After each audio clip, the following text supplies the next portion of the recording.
So, oh, I just gotta laugh sometimes. So, let's get this started. So, some of the YouTube community doesn't approve of my militant ways of teaching people how to do things. You think I'm really that bad when I teach? You're not that bad. Hey, fucking cocksucker! What do you mean? You're actually pretty good teacher. Thank you. So, there's certain things in our industry that should be like, how can I put this? A given, right? It's a given. Lefty, loosey, righty, tighty for mostly, right? Mostly. As tight as you take the bolt off, is as tight as you put it back on. If you're not twerking things down, right? The right socket and right tool for the right job. And if all else fails, right? Go to YouTube. They're hand tight. Or go to YouTube, right? Right, here's a guy, he's doing tires, right? He comes over here and the lug nuts are hand tight. He said one lug nut so far is hand tight. That's not so bad. So, and like the new guy, he was here, he's doing tires. He broke a tire monitor doing the job. I'm like, all right.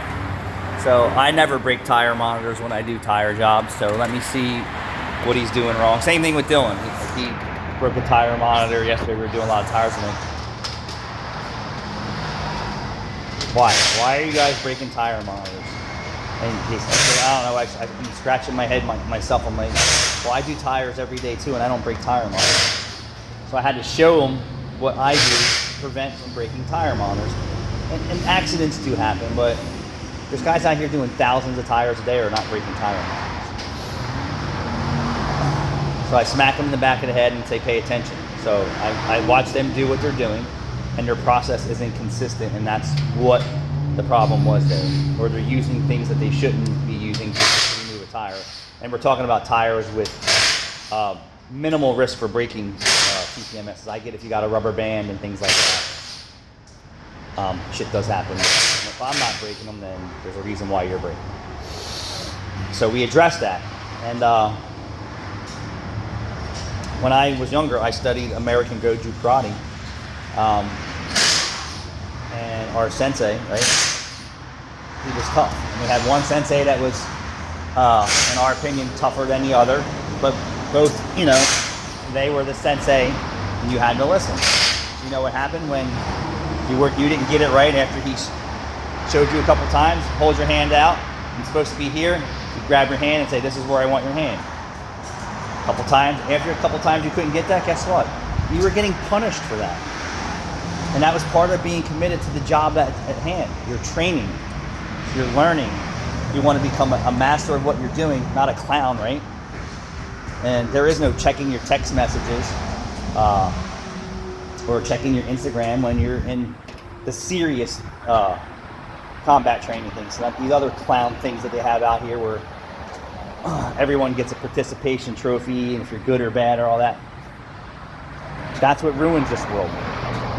So I don't walk over and kick them in the balls immediately. Show. Why can't you get it right?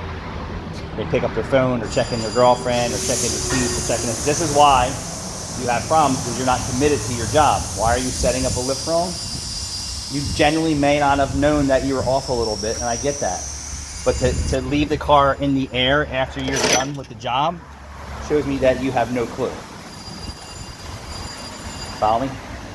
So like me, I did a video the other day. I always drive on my drive-ons without someone guiding me up. And sometimes I'll beep the horn, I'll have someone guide me up. Depends on how I feel that day. And then keep in mind, these guys are moving my lift, so I'm used to them being in a certain position all the time for me because I know the equipment. And then I passed my limits of where this tire was when I was under in it. But the point of that video that I did and said with the extra footage of me screwing up, I didn't cause any problems, I didn't cause any damage, and I didn't put anyone else's life in danger. But I seen the problem, and that's the most important part. Seeing the problem, seeing your mistakes. So like I said, our sensei, right? So I studied for probably like 7 years. and I was pretty good. And then, you know, my brother and there was one of the other guys that were complete badasses because they got their ass kicked regularly in training and that made them better, it made them more aggressive, it made them sharper, it made them know to perfection, you know, black belt perfection. They don't give black belts out in American Go-Drew Karate when I was coming up. Now they give everybody a belt. And same thing with soccer and all that. Everyone's smiling and he gets a trophy and you sat the bench the whole time because you sucked. I don't believe in that. I don't believe in, let me help you and let me hold your hand and kissy, kissy, kissy, kissy. I'm going to show you how to do it. You should know what you're doing. You're in the field. You're setting up vehicles on lifts 40 to 60 hours a week. There should be zero mistakes there. But to put someone else's life in danger, that's when I draw the line. In YouTube land, you call it humiliation and all this other stuff. This is the real world. This isn't fantasy land. This is the real world. And to come into your shop and to have somebody killed because of somebody else's negligence, and not the owner and not the guy who taught him, because the employee completely just didn't do the job right, or recognize the problem after the job, is a huge thing. So you have to make an awareness. You know what happens to people who are pedophiles? That's awareness. Your picture is on the internet. Everybody knows your address. Right front what? Where the piece is out, clip is missing. Inner fender liner bracket. Inner fender liner bracket. So that's all. You know, Cobra Kai. That's why I said that. You know, if Rachel makes a mistake when dealing with people, what do? I keep telling her, and then what do? I scream in your face with snot and spit until you figure it out. I'll fuck you up. But then she gets it. And Rachel's been here a long time. And I'll just give you, for instance, like with the procedures, like I see certain patterns in people, and I'm like, okay. So Rachel, I said, now when a customer comes in, I want you to ask them if they've been here before, and then I want you to go into their history and look at their history and see if there's any notes or if there's any decline repairs. So we can find out what's going on here. So hi, I'm here for an oil change, just give you an example. And they were just here, I don't know, 2 months ago, and had... Why? There's no tire sensor. Well, it may be not that type of tire monitor system. Could be inactive. Could be a what? It could be inactive. Active means in the wheels, and inactive means it's reading ABS. All right, so no worries. And I look in the history and I see, was this customer, you know, gave me a problem about something? Did they have pre-existing body damage? Was there a bunch of warning lights on? Was there things that we told them that's wrong with their car that they completely just went in one ear out the other? And then, did you get the decline work? Are you here to get any of this work that you declined previously here? And if they say no, then you say why, and if they say I had it all done somewhere else, now I have a problem.